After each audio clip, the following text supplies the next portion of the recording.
Welcome to day 3 of the Passive Investing 101 Masterclass.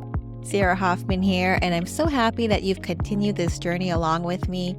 By now, you've discovered that investing in a passive real estate syndication is a hassle-free way to invest in physical assets, diversify your portfolio, and benefit from tax laws while sharing the majority of returns. We also learned about the 5 key financial terms to understand when evaluating a multifamily property.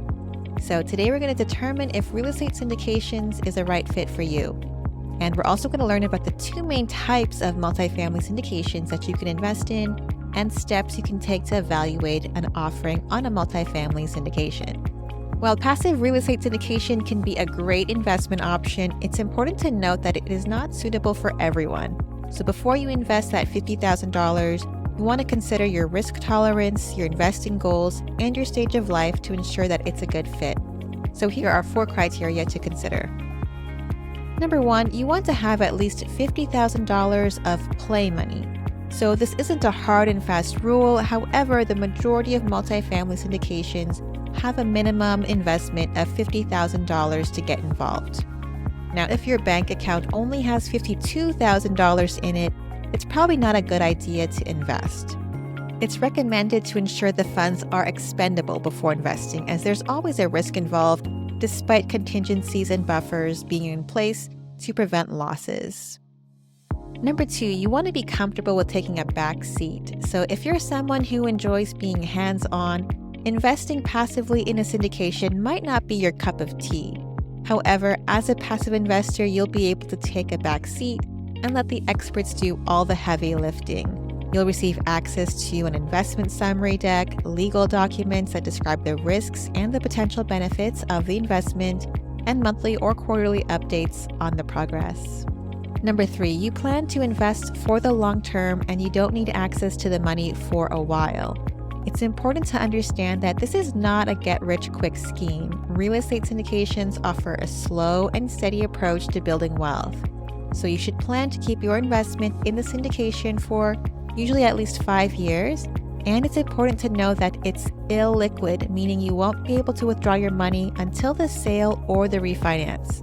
Although we always aim to help investors in case of emergencies, early withdrawal is not guaranteed and is determined on a case-by-case basis. Number 4, consider turning your 401k or IRA into a self-directed account so you can use it to invest in real estate.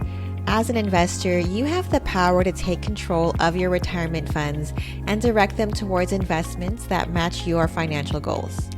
One such method involves converting your existing 401k or IRA into a self-directed IRA. This process is facilitated by a trusted custodian who ensures that your transition complies with IRS regulations so that it does not count as a taxable event.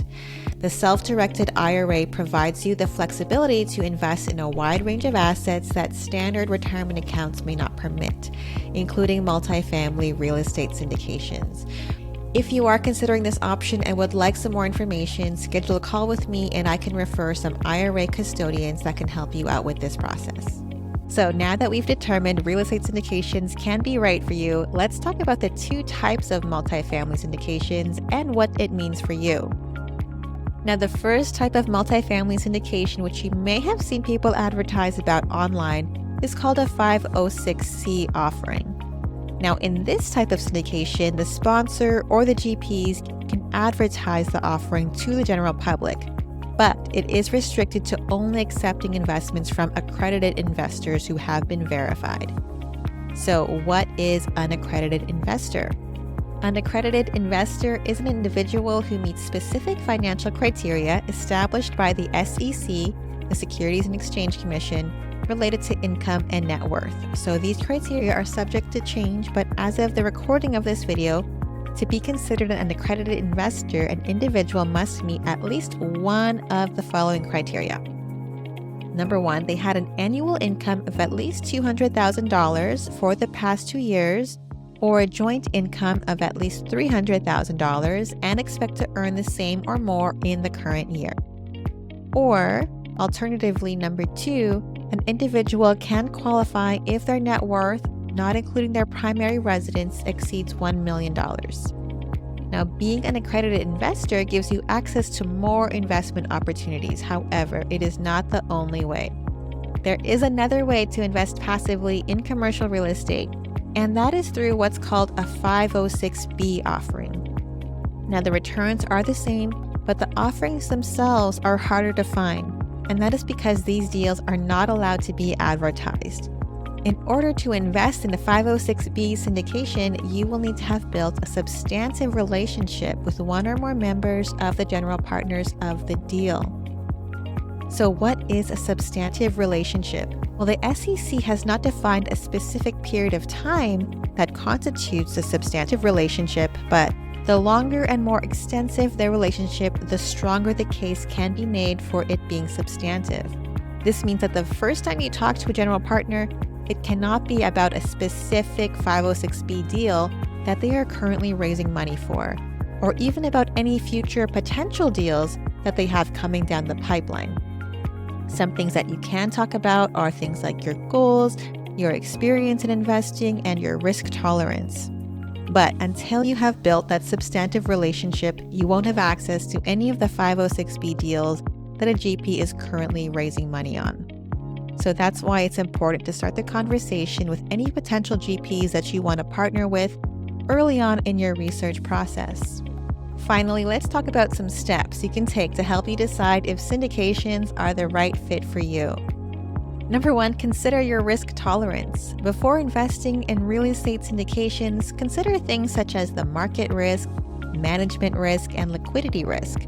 Determine if these risks align with your investment goals and comfort level. Number 2, get to know the sponsors. The success of a real estate syndication heavily relies on the sponsor or team managing the investment. To ensure a successful syndication, take the time to research the sponsor's experience, track record, and communication style. It's essential to look for sponsors with a strong reputation, successful past projects, and transparent communication. Number 3, research the property and market.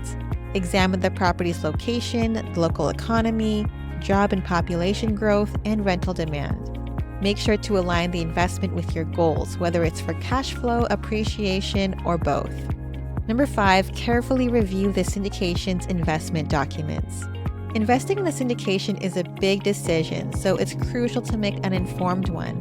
To get a comprehensive understanding of the investment, you must review the offering memorandum, the private placement memorandum, PPM, and the operating agreement. So don't miss out on vital information about risks, fees, and sponsor responsibilities. Number 6, discuss with your financial advisor.